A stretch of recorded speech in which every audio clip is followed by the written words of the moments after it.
Olá, aqui é Pedro Sete Câmara.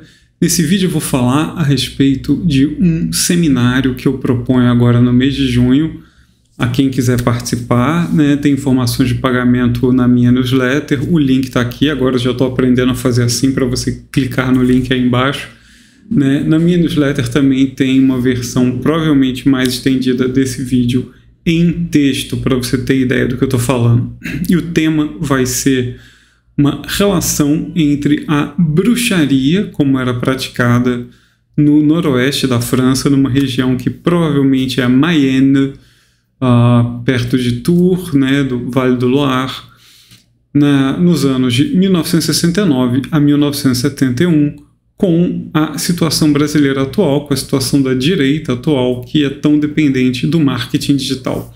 Essa ideia me veio justamente porque eu li um livro a respeito dessa bruxaria, ou melhor, como vou explicar agora, do desbruxamento, né? Quando eu li esse livro aqui, chamado Desorcelé, da autora Jeanne Favre-Saada.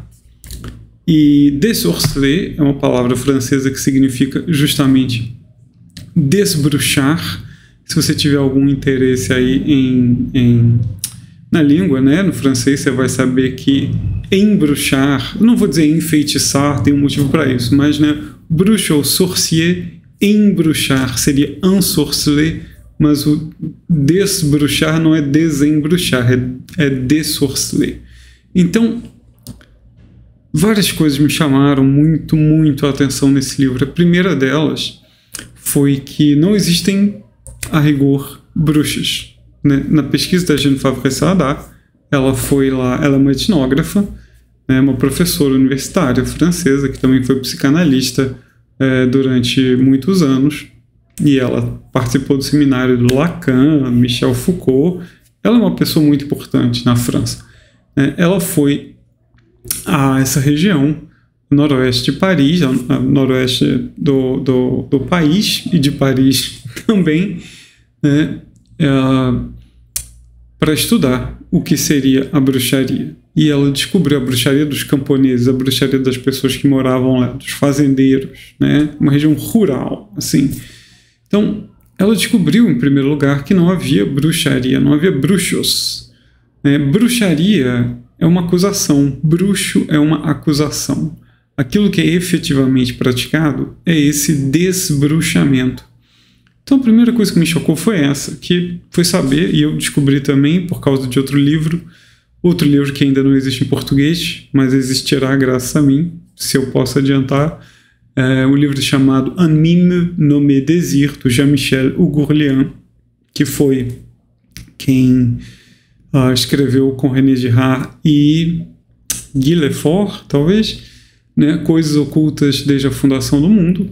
Eu descobri então que também, por exemplo, no Malleus Maleficarum, Martelo das Feiticeiras, um livro que fez muito sucesso, que é um manual de Inquisição do fim do século XV, que foi publicado em francês e depois traduzido para vários idiomas nos anos 70, 80, aqui, né, do século XX. Então, nesse livro também a gente fica sabendo que não existia, né, lá para aqueles inquisidores, assim, bruxas, ou melhor, ninguém dizia: olá, eu sou uma bruxa. Bruxa é um termo acusatório.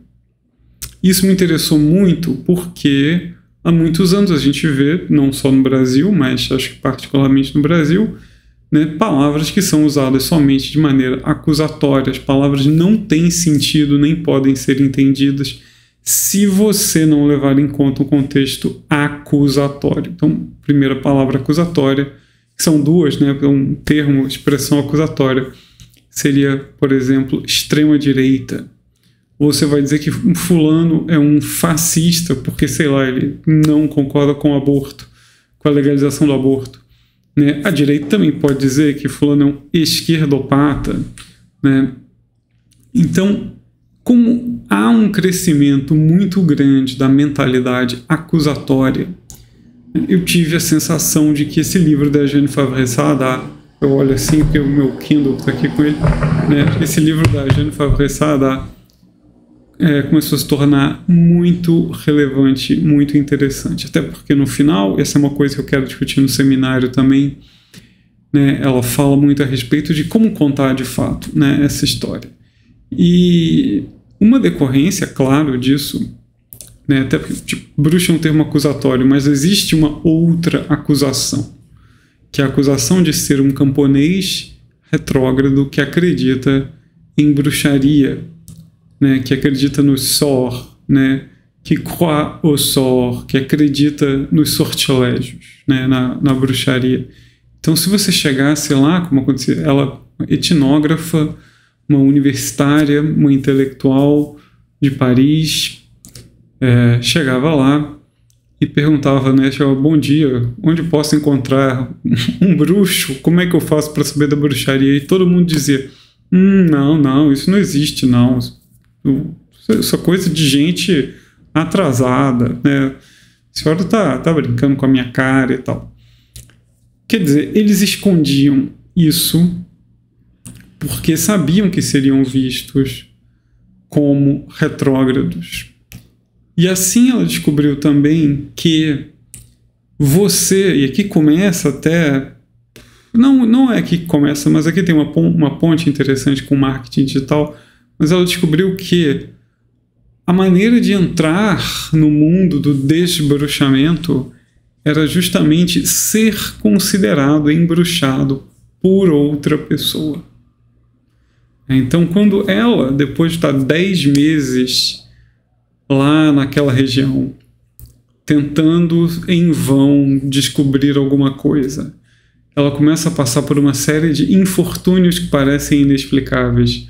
O filho dela tem uma doença, os médicos não sabem dizer o que é, os laboratórios demoram para entregar o exame e tal, e ela tem de ir, estamos aqui em 1969, né, então ela tem de ir a algum lugar para telefonar e alguém escuta as conversas dela e ela começa a ter acidentes de carro, batidas de carro que são aparentemente inexplicáveis. Então, quando outras pessoas notam que ela está vivendo uma situação de infortúnios inexplicáveis, então outra pessoa diz a ela, acho que você foi embruxada, né? E ela, então, quando ela aceita isso, então ela é levada a uma desembruxadora com quem ela estabelece uma longa relação e assim ela finalmente tem acesso ao mundo da bruxaria. Ela não podia entrar nisso.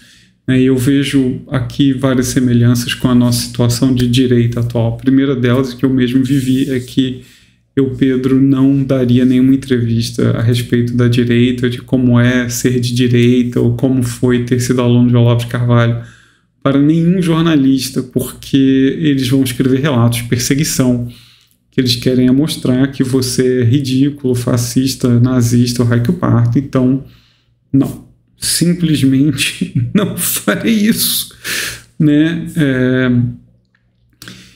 Porque não sou maluco. Já fiz isso, já aprendi a lição e não repetirei. Até falo disso no texto da newsletter. Enfim. E então, digo, a única maneira de você entrar é você realmente entrar. Quer dizer, você tem de se colocar do lado de dentro. Mas isso tem a ver, me parece, hoje com todas as bolhas, né? Eu me lembro de um diálogo que eu tive em São Paulo, quando estava voltando de São Paulo para o Rio, coisa de que me arrependo até hoje. E a proprietária do apartamento que a gente tinha alugado pelo Airbnb, ela simplesmente me perguntou por algum motivo. Eu falei que tinha gostado muito do apartamento, que era perto da Avenida Paulista. Falei, mas de fato, né, todo domingo tem, quer dizer, é muito comum ter manifestação e todo domingo tem alguma coisa na Paulista. Então, mas fora isso, eu tinha gostado muito. E ela me perguntou se eu era bolsonarista. Eu falei, olha, eu apenas não acho que ele seja a besta do apocalipse, como dizem. E tenho a impressão de que apenas isso bastou para gelar o ambiente. Quer dizer, como ela também, que aliás era jornalista, uma boa pessoa. Eu adoraria alugar aquele apartamento de novo, aliás. Por favor, se você estiver aí, o apartamento da Bela Vista, né, alugue pra gente. Enfim, queremos voltar. Bom, então eu tenho a impressão de que ela também pediria para estabelecer uma relação comigo, uma relação mais duradoura, alguma afinidade, eu teria de estar também, vamos dizer assim, do lado de dentro. Então, essa divisão de bolhas isoladas, em que uma suspeita da outra, já é uma situação que se parece com aquela lá da bruxaria francesa. Outro aspecto que também, nossa, é muito claro, é que as pessoas, e aí é muito específico em relação à direita mesmo, né, que as pessoas que se julgam embruxadas, elas estão desamparadas, né? Quer dizer, a pessoa está passando por uma série de infortúnios que não tem explicação e ela vai procurar, antes de tudo, o sistema, né? Então ela vai atrás da medicina e o médico não vai levar a sério a ideia de que ela está embruxada. O Estado, então, nem pensar. E aí um ponto muito interessante, né, que traz um contato muito grande com a situação específica da direita aqui. Nem a igreja vai levar a sério. A igreja católica, dominante naquela região, né, se tornou também racionalista, não vai levar a sério superstições. A igreja católica, como as pessoas sabem hoje, apesar dos filmes de Hollywood, né, é extremamente cética em relação à possessão demoníaca. Ela vai presumir que tudo é esquizofrenia, ou tudo tem uma explicação natural e só vai autorizar uma intervenção sobrenatural, digamos assim, em casos raros, extremos, né? Não digo extremos, mas em casos raros. É preciso, né, primeiro fazer um trabalho de advogado do diabo. A igreja faz questão de mostrar que assume o partido da razão também. Isso acaba deixando deixando aqueles camponeses desamparados, e eles queriam também padres que falassem latim, que estivessem dispostos a fazer bênçãos e tal, rezas nos seus campos contra a bruxaria, e não um padre que fosse assim: meu filho, esse negócio de bruxo não existe, para com isso, né? Então a igreja também acabava deixando, sem ter essa intenção, aquelas pessoas desamparadas, que o que elas queriam era um desembruxamento. E aí volta, né? Eu talvez devesse fazer um roteiro mais redondinho, mas eu ainda gosto dessa certa autenticidade, vamos dizer assim, de falar tendo semi-planejado. Mas o que eu ia dizer naquele momento é que, em que eu falei que tinha uma conexão com marketing digital específica, é que se para você entrar no mundo do desembruxamento você precisa de uma figura que a Jeanne Favre Saada chama de anunciador, nós temos também no marketing digital essa figura do anunciador. Essa figura é o marqueteiro, coprodutor muitas vezes, que fica copywriter, né, que fica mapeando as dores da persona. Para quem não entende nada de marketing, persona é o seu cliente ideal. Você está imaginando para quem eu quero vender.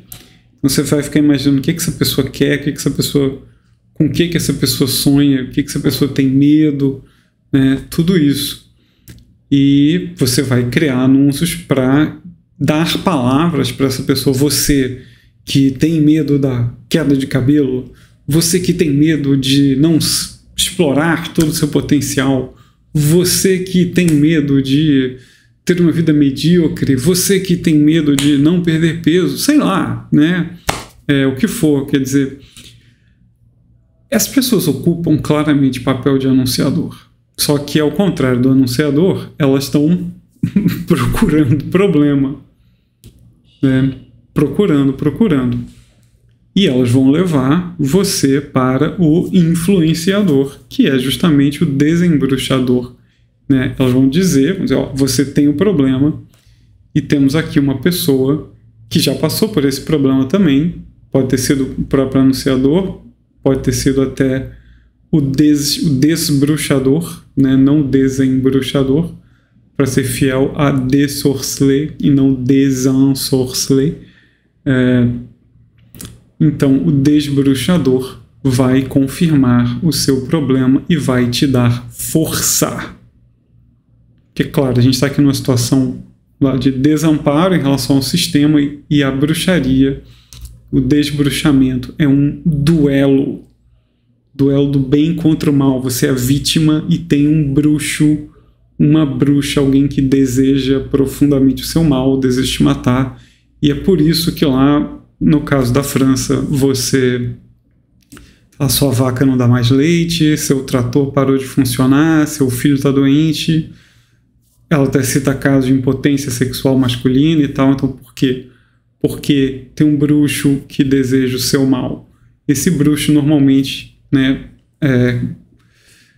assim, como ninguém chega e diz, olha, eu sou o bruxo, você tem de escolher, assim, tem de pensar quem é que deseja o seu mal, quem poderia desejar o seu mal. E às vezes você vai lá e aponta o fazendeiro da fazenda ao lado, é ele que quer isso, ele está cobiçando minhas terras e tal. E normalmente você vai simplesmente cortar, naquele caso, cortar relações com essa pessoa, totalmente, né? Se você partir para uma acusação pública, aí a coisa pode dar briga, porque é uma acusação muito violenta, o negócio é para a polícia, ele me chamou de bruxo, então bati nele, esse tipo de coisa, né? A coisa pode ficar séria. Aqui no Brasil, à mercê do marketing digital, a gente sabe que o direitista vai ver que tem um problema, sei lá, no Jorge Soros, nos inimigos da família, no Bilderberg, no globalismo, né, no celular, né, a pornografia e tal. Então, assim como no caso do desbruxamento, assim, no caso do desbruxamento da França, você pode pensar que existe sim um culpado, né, individual aqui, mas você não vai duelar com esse culpado diretamente. Os rituais todos vão ser indiretos. No fim, o desbruxador vai jogar um sal grosso numa panela e narrar um duelo simbólico e tal, ou vai colocar 100 ou 1000 alfinetes, agora não lembro, no coração de boi, né? Enquanto narra também assim um duelo imaginário com esse bruxo e vai assim a fim de produzir uma catarse e tal, né? E também com o tratamento você vai ganhando força. Aqui o direitista tem o seu inimigo imaginário, também o Bilderberg, etc. E ele vai comprar um produto digital. E esse produto digital vai lhe dar força. Como eu falei, tudo é um duelo. A gente está aqui realmente na lógica da guerra, a batalha. Então, o direitista vai comprar um produto digital para ganhar força. E muitas vezes ele vai ganhar mesmo, né? Até a Jeanne Favre-Saada observa que o truque lá do desbruxador consiste em fazer com que, isso é maravilhoso, né? Fazer com que o embruxado, a vítima, se sinta vítima, portanto se sinta totalmente do lado do bem, ela não fez nada de mal, o ataque é inteiramente gratuito, portanto ela não é uma pessoa violenta, mas ela consegue sorrateiramente, sem que a vítima perceba, comprometer essa vítima com a violência também, a fim de que ela consiga reagir, né? E isso tem um efeito terapêutico benéfico. Quem diz é a Jeanne Favre-Saada. Essa é uma das questões que eu quero discutir justamente nas 4 sessões aí que eu estou propondo. E aqui no Brasil a gente vê a mesma coisa com uma diferença que me intriga bastante também. Lá na França, o desbruxamento tinha que passar por esse comprometimento sorrateiro, mas aqui a direita tem uma mentalidade de guerra aberta, ostensiva, clara. Ela acredita na violência do bem, né? Vamos praticar a violência do bem totalmente. Eu, pessoalmente, não estou querendo dizer que eu não acredito em legítima defesa, mas, por exemplo, eu sou católico, eu não acredito que exista violência em Deus, tá? Não acredito numa violência do bem divino, por exemplo. Isso é outra questão, até uma questão que a gente discute no seminário também. Mas isso pode ser eficaz do ponto de vista terapêutico, ainda mais se você não está considerando, não sei, maturidade, né, nem nada disso, mas simplesmente pegar uma pessoa que está deprimida porque ela sofre, né, com coisas inexplicáveis e de repente você dá a ela uma história que faz sentido e ela se enxerga como um personagem dessa história e ela passa a lutar, passa a reagir, passa a fazer alguma coisa. Então, se você se interessou aqui por essas questões, eu te convido a clicar no link aí embaixo, ver as informações de pagamento, são R$400 ou R$420 no cartão, para discutir isso comigo nesse mês de junho de 2024, e você pode também ler o texto em que eu explico mais. Você não precisa saber francês, eu vou explicar tudo. E se você quiser ler o livro em inglês, ele existe, se chama The Anti-Witch, de Jean Favre Saada. Muito obrigado e a gente se vê.